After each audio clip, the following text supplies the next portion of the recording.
los medios de comunicación deberíamos hacer algo? Porque hay veces que utilizamos mal el castellano. Bueno, todos tenemos que cuidarlo más, ¿no? Tenemos que cuidarlo más, todos tenemos que darle mucha más importancia a las palabras. Se dice una y otra vez, bueno, son solo palabras, sí, son solo palabras hasta que nos las dicen, ¿no? Porque cuando uno te dice te quiero mucho o te voy a matar, son solo palabras, pero son palabras que hacen cosas, palabras que tienen efectos, palabras que producen realidad. Y desde luego cuando uno está en un juicio y se pone de pie a alguien y le dice culpable, dice solo una palabra, pero una palabra que tiene muchas consecuencias. Y por eso el cuidado de uno mismo es también el cuidado de la palabra. Y por eso el educarse es educarse también en el cuidado de la palabra. A mí la gente descuidada con las palabras me parece que es una personas descuidadas en general.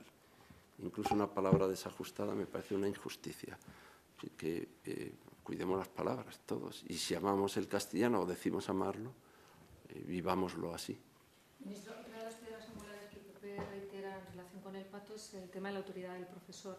En algunas comunidades autónomas incluso se han preparado normas. Desde el Ministerio de Educación, ¿es usted partidario de impulsar alguna norma general? No, yo primero creo que es fundamental apoyar, reforzar al profesor, su labor, y reconocerla también socialmente, prestigiarla socialmente, saber que hay 800.000 profesores en España, no convertir cada hecho, aunque cada hecho tiene mucha importancia y un hecho aislado lo tiene, pero saber que estamos hablando de una comunidad de 800.000 personas.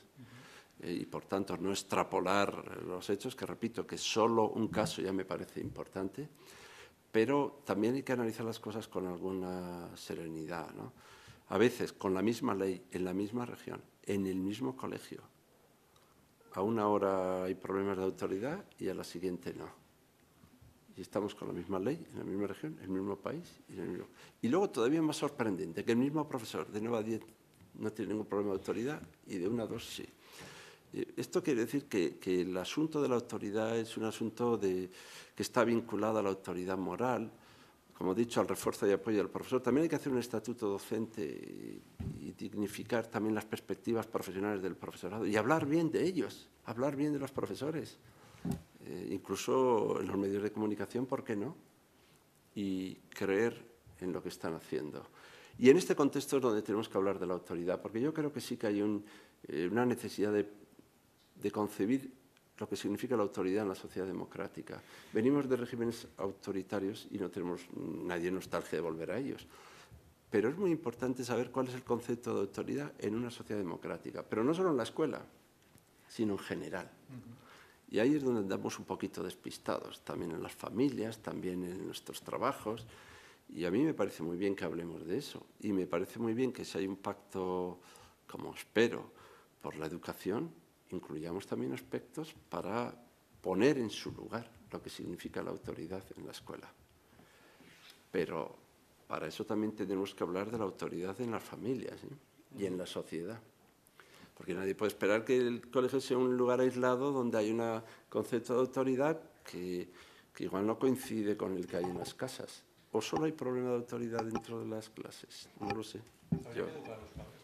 Hombre, es que todos nos tenemos que educar. El día que comprendamos que la educación, quien educa es la sociedad, que la educación es un asunto social, que todos educamos. También decimos a veces la gente joven no tiene valores, y ¿qué valores tenemos nosotros? A veces estamos diciendo, se ve que... Es que esto es muy contagioso también, y hay que saber que todos nosotros, con nuestras actitudes, con nuestros modos de vivir, con nuestras escalas de valores, estamos también educando, y desde luego a las familias también. Por eso yo soy partidario, cuando hablo de incorporar a toda la comunidad educativa en el sistema educativo, es que también los padres, madres, tutores, tutoras, participen de esa vida, de esa comunidad escolar. Y eso hay que garantizarlo y dar mucha importancia y seriedad a esto, ¿no? Pongo un ejemplo difícil. La interculturalidad, la inmigración, personas que vienen de otros ámbitos y culturas a nuestros centros. Algunos de ellos tienen 17 y 18 países y muchas religiones y muchos modos de ver las cosas. Bueno, pues ahí hay que trabajar también mucho con los contextos sociales, con los contextos familiares, buscar mediadores, y esto también exige pues alguna financiación. Pero no es solo un asunto de un profesor con un grupo de estudiantes. Hay que ver esta dimensión social y familiar de la educación, y por eso es tan importante la participación de los padres no solo en la educación en casa, sino en el sistema educativo. Y ahora, otro ejemplo. Si estamos haciendo el programa 2.0, que es un programa de introducción de nuevas tecnologías y demás, cuando se hacen cursos de formación de profesores, pues también se puede hacer conjuntamente con familias, con familiares, ir trabajando conjuntamente. Y no sé qué nos pasa, que los niños españoles hasta los 10, 11 años son de los más felices del mundo y viven en unos contextos familiares y en entornos con mucha presencia familiar también en el sistema educativo. A partir de los 11 años se nos van un poco y no saben. Y algunos reaparecen ya a los 17 años y otros no reaparecen nunca.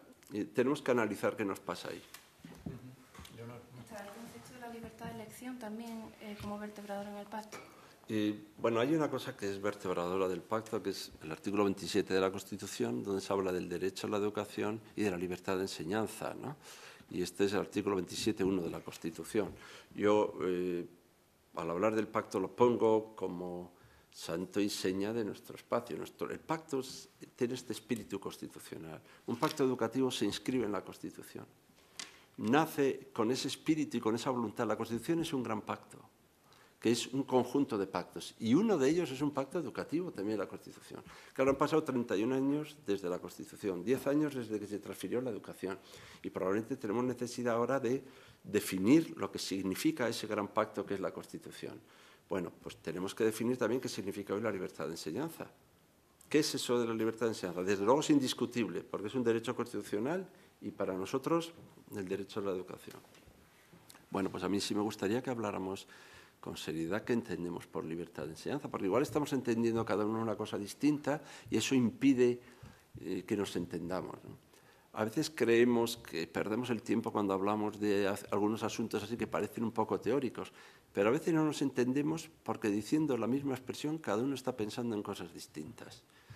Y yo, claro que creo en la libertad de enseñanza y me parece determinante, pero me gustaría hablar y que aclaráramos qué significa eso.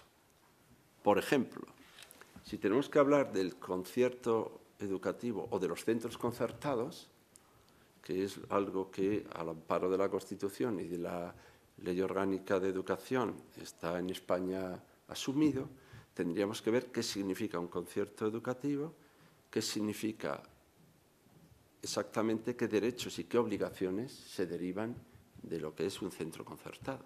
Y también a mí me gustaría que habláramos de eso en el pacto. ¿A qué obligaciones nos lleva el que sea un centro concertado, es decir, que tenga una financiación también pública? ¿Y qué derecho nos da el hacerlo? Y yo creo que esta es una gran ocasión para que hablemos de todas esas cosas. Y creo que podríamos llegar a buenos acuerdos. ¿Y ahí hablamos ya con la oposición sobre este tema? Bueno, ahora, sí, en este momento también se sabe que se está elaborando un decreto, pensando en un decreto sobre lo que significa el concierto educativo. Nosotros también hemos hablado pues, con algunos sectores de la educación que están vinculados a centros privados o concertados y estamos pensando cómo puede definirse esto, pero estamos muy abiertos a seguir hablando y hablar para señalar que tenemos que dar cuenta pública de que recursos públicos que se utilizan para la educación tienen que estar vinculados pues, a una serie de asuntos como, por ejemplo, la igualdad de oportunidades o que el sistema sea inclusivo o que, por ejemplo, se acepte también la diversidad dentro de las aulas. Hay distintas cosas de las que podemos hablar. También ahí se puede hablar de la libertad de elección, pero cada uno pondrá sus argumentos y nos sentamos a hablar con toda naturalidad. Y además es que lo tenemos que hacer. Además yo digo que el país lo necesita. El país necesita que hablemos qué quiere decir libertad de enseñanza, que está en la Constitución, y que hablemos qué quiere decir, por ejemplo, un concierto o un centro concertado. Y encantados de hacerlo, encantados de hacerlo.